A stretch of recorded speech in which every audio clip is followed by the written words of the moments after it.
Greetings everyone and welcome back to the bench. Today we're going to do a speaker review. But first I would like to say Happy New Year.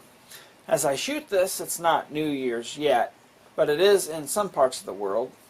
Still have about 10 hours to go before it's New Year's here. Really appreciate people sticking with me throughout the year. Hopefully I have a bunch of projects for the coming year, including getting the amplifier project wrapped up. Maybe even starting on another one. I was hoping to have more videos up during the holiday season, but as luck would have it, I got sick and was down for a few days. I missed some family gatherings and all that good stuff, but feeling much better now, and I wanted to get a video out before the end of the year. I got an $80 order in for more parts for the amplifier project, so a big thank you to my Patreon supporters for that. And more videos coming on that project pretty soon. Okay, so now we're going to move on to the speaker review.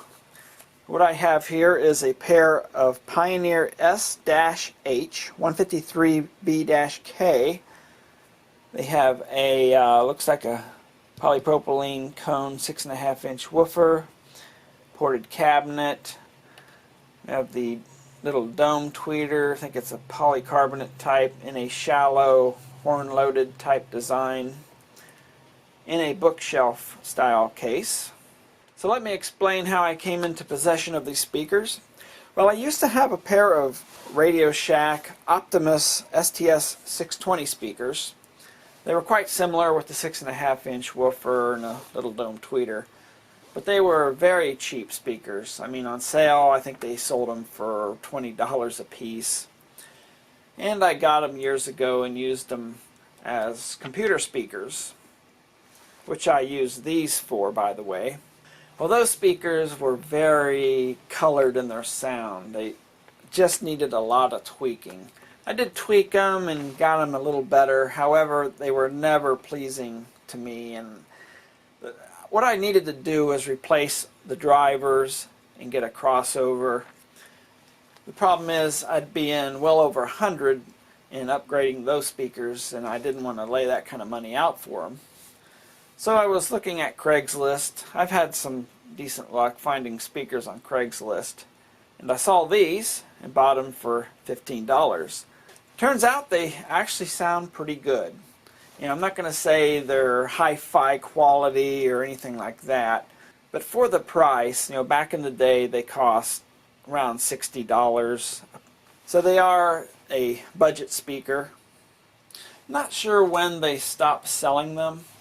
You know, looking online, I can see in the range of about 15 years ago or so they were selling these, and they were fairly common, so you might run across them. And hopefully the video here will help you decide if there's something you want to purchase for building a second or maybe a budget system. But what I can tell you, they did sound much better than those Optimus speakers I had before. Well, I used these for 2 years before replacing them with the Dayton Audio MK402s, which I have over on, you really can't see them, but right there on the computer desk. They're much smaller than these. You know, these are just too large for my computer table. But like I said, I used them for a couple years before replacing them. But it wasn't the sound quality that made me replace them. I thought they sounded decent. It was just the size of them. They were just too large for the computer table. Now, some of the published specs, they're rated 15 watts minimum, 160 watts maximum. I already told you about the drivers. They're supposed to have a minimum low frequency response of 60 hertz. They are about 15 inches tall, which is around 38 centimeters. So yeah, they are a little bit large to be. Okay, back again. My train of thought got busted. Phone rang, had to answer that. But anyway, I think what I was saying was, it wasn't the sound quality being the reason for replacing them, it was the size. A little bit large for that. But anyhow, let's take a look at these. They might be a little bit dusty. I got them, they were in pretty good shape for 15 bucks. Let's take a look at the back here. You can get the specs, get that in focus. They just have regular spring type clips. No fancy connectors on them. You can get some of the information here off the back. Here is a close-up of the drivers. So it has like a rubber surround. It's not that foam that degrades, so that's pretty good. The port and the tweeter there. Okay, to see what's going on under the hood, I popped the woofer out of there. And this is interesting. This is made of plastic. Never seen that before. Well, if it works, it seems rigid enough. Has the ceramic magnet on the back here, which cancels the flux, the leakage flux that would interfere with CRT type monitors. And we have the fiber fill down in here. Not a whole bunch. Might be better to put more in. If you notice, it's direct connected. There's no crossover. Well, there is this capacitor for the tweeter. And this device here, I don't know if you can see that. It looks like a disc capacitor. One of those ceramic disc type. But it's actually a auto resetting fuse.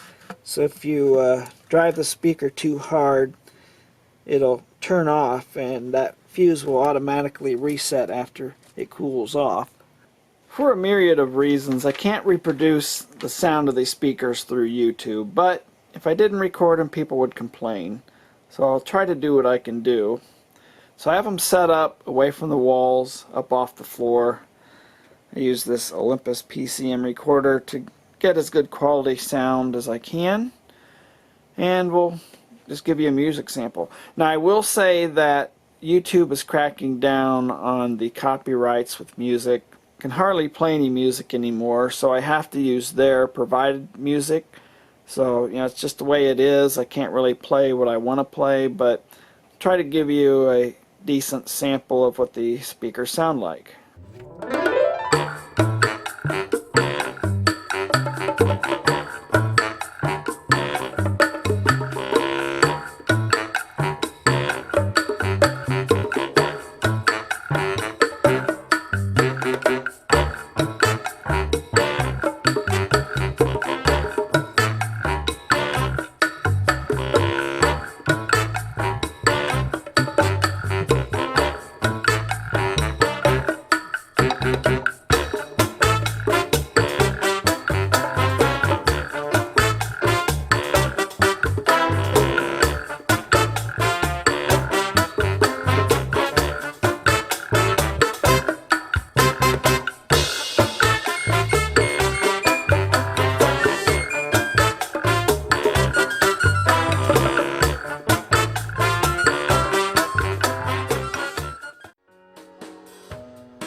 Okay, so we're all wrapped up with the music test. Like I say, I can't really represent exactly what the music sounds like. When I play that file back, I can hear some of the room acoustics. But as far as what my ears can hear, they don't sound that bad, really. Surprisingly, being so simple without a proper crossover. I think the mid-range could use a little more body to it and maybe a bit thin in the mid-range.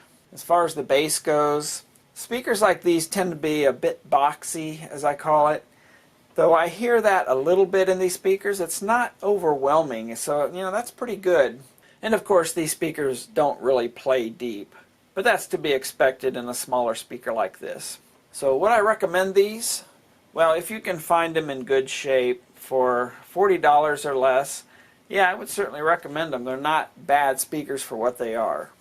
Well, that wraps this review up. Thanks for watching, and we'll catch you on the next one.